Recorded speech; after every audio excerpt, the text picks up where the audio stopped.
Hello and a very warm welcome to this special broadcast on News Mobile. I am Saurabh Sanyal, and today we will be paying tribute to former President Pranab Mukherjee. Joining me on the show today is a man who possibly needs no introduction in the political circles. He is Trinamool Congress's MP, Sukhendu Shekhar Ray. But that's not the reason why he is here with me today. He is a man who has seen Pranab Mukherjee from extremely close quarters. The association has been for over 45 years. In Pranab Mukherjee, he has lost an elder brother. Today, he has agreed very kindly to share some little known stories about one of the tallest politicians, one of the tallest statesmen that India has lost. Thank you so much, Mr. Ray, for joining me on the show. Just want to get started by asking you, on the occasion of 75th birth anniversary of Pranab Mukherjee, you came out with your own compendium celebrating his life and times. The title of the book, The All-Seasoned Man, in itself has a story. If you could just get started by taking us through the title of the book, The All-Seasoned Man, I think it so aptly sums up what Pranab Mukherjee means to India today. Yeah, in 2010, when he attained the age of 75 years, I told him that I would like to bring out one book on you. He was initially not agreeable to my suggestion. However, for my persuasion, ultimately he decided give me the green signal, but with the condition that before you go for this book, you have to tell me the details that you have chalked out, what will be the contents of the book, what will be the contents incorporated in the book. So I had to tell him in details. I said that I am not writing a memoir on you, not that I am highlighting some remarkable incidents of your life. Rather, this will be a different kind of book where many statesmen and political leaders and people from different walks of life, they will express their opinion about you. That when you have attained the age of 75 years, how people look at you, what is their impression about you, and what is their opinion about you. Then he liked that idea. Then he asked me for a list of the persons who will be contributing in that book. And it was a long list. I don't want to name everybody. He was a bit hesitant because, as you know, he is a copybook minister, administrator, everything, and a teacher. Above all, he was a teacher. He told me that man for all season is all right. Why are you keeping this name, the all season man? Then I referred to him one English song, one line, which I heard in my college days about Muhammad Ali, the boxer. In that song, one line was there, here come Muhammad Ali, the black Superman.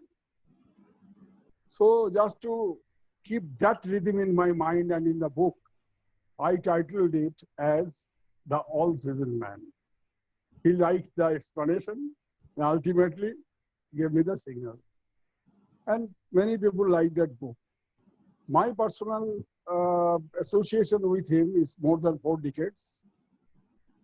You have rightly said that in 1975, I first came across him at the residence of Mr. Barkat Ghani Khan Chaudhary because I belong to Malda. Those days I was actually politically active in Malda district.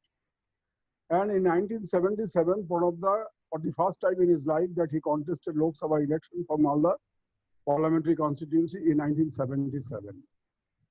So everything was organized by Barkat and I was the chairman of the campaign committee. Lastly, 2009 Lok Sabha election, when there was some stalemate to proceed with the conversation or dialogue between Congress and Trinamool Congress. That time Pranab was a Pradesh Congress president.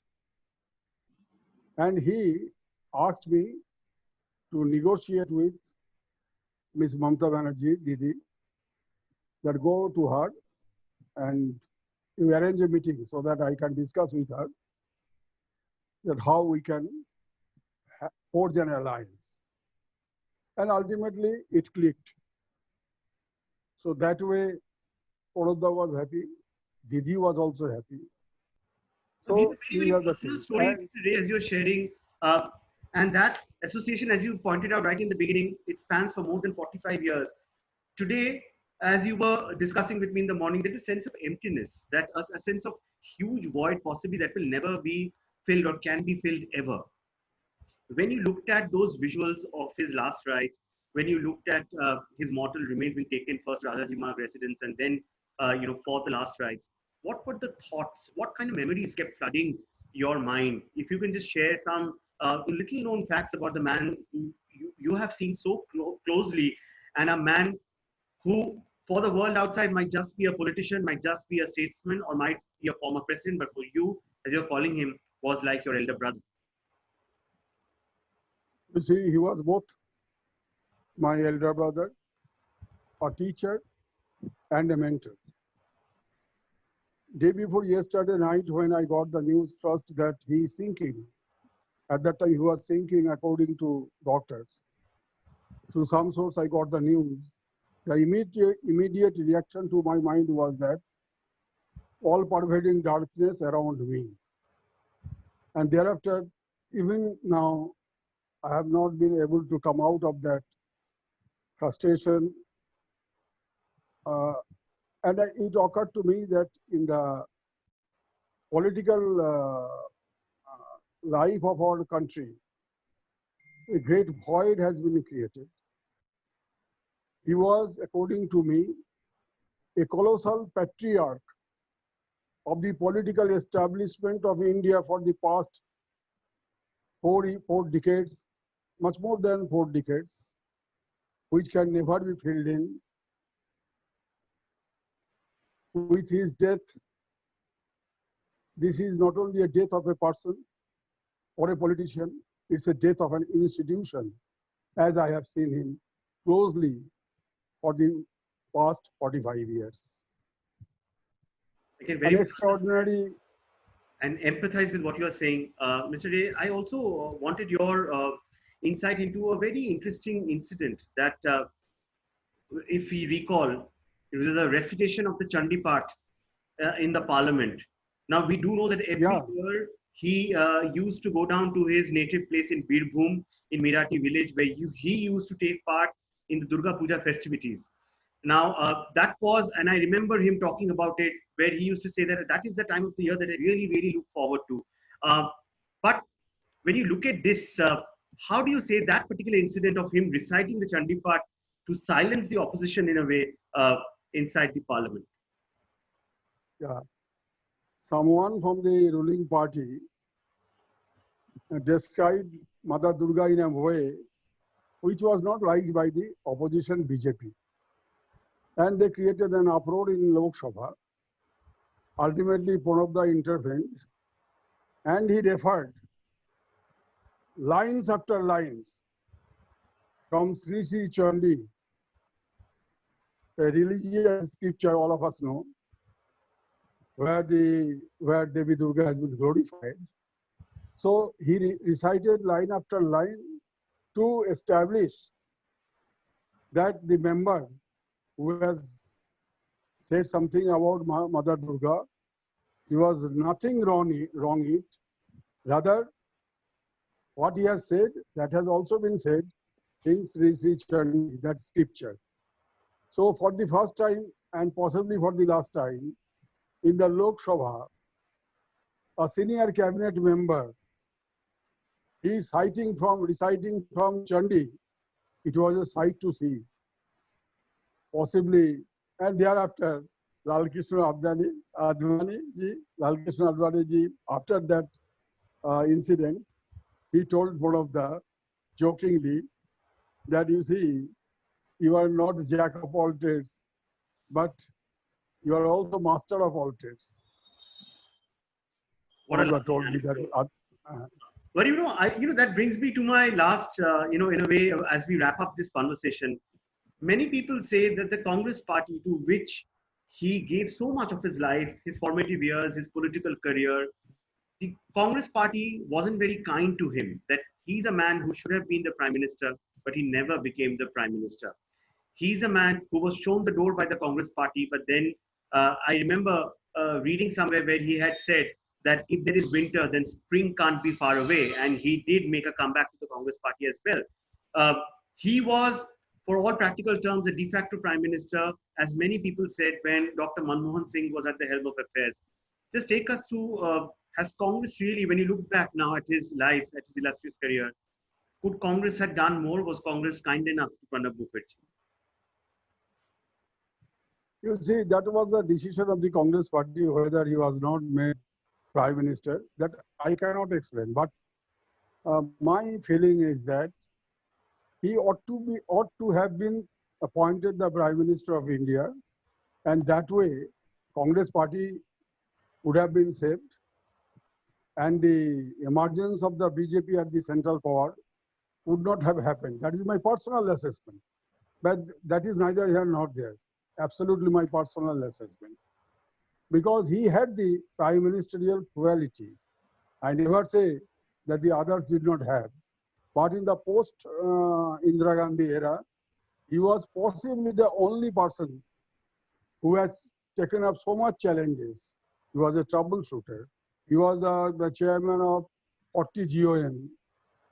He, without being the home minister, he in fact, essentially, he solved the problems of Anna Hazare's agitation or Baba Ramdev's agitation. All these things were handled almost single-handedly by Mr. Pranab Mukherjee, as I saw.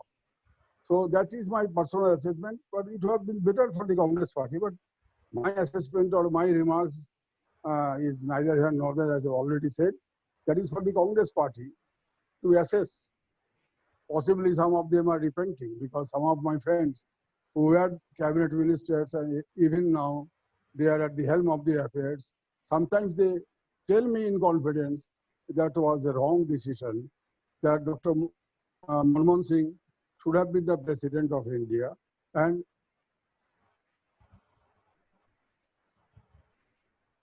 yes, so there are certain... Yeah, so Pranab could have actually become the prime minister, so as many people say. One final question, sir, before we wrap up this conversation. I want to ask you that, when you look back at his illustrious life, many a times he has raised eyebrows. And that, one shining example was when he decided, in spite of all opposition, to visit the RSS headquarters in Nagpur as well. When you look back at his life, if you were to just sum it up in one sentence, what do you think is the basic quality in him which makes him stand apart from everyone else? After he returned from Nagpur headquarters of RSS, I put this question to him, that what made you visiting the Nagpur headquarters? He told me that you are a student of political science and law both, and you are associated with politics more than half a century. Whether you will count my visit to Nagpur headquarters by my mere presence of there, or you should appreciate what I have addressed, the gathering of the RSS preachers or RSS leaders. What I have said, that is the question that one should go into, look into, read between the lines. I have just preached the pluralistic society, the idea of pluralistic society of India, which is being preached over the centuries, and that is why people from various parts of the globe, many caravans from various parts of the globe assimilated here in India. And the crux of the thing, the essence of my speech was that only. So a Hindutva organization, its headquarters, being addressed by the erstwhile congressman, and he is preaching the pluralistic society of idea of pluralistic society or philosophy of secularism, to be to cut short, the principles of secularism.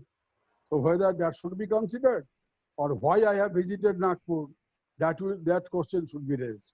That was his answer to my question. And I got the answer. For sure, India has lost one of its most illustrious sons, a tall politician, even a taller statesman who was, as you pointed out very aptly, the main troubleshooter of the government in power, which happened to be the Congress at that point in time. He's a man of many parts, and he's a man whose void can never possibly be filled when it comes to India and India's history. Thank you so much, Mr. Ray, for joining us on this Thank you. broadcast. It was a pleasure Thank you. speaking with you. We can only hope You that too. his legacy lives on. Thanks for watching.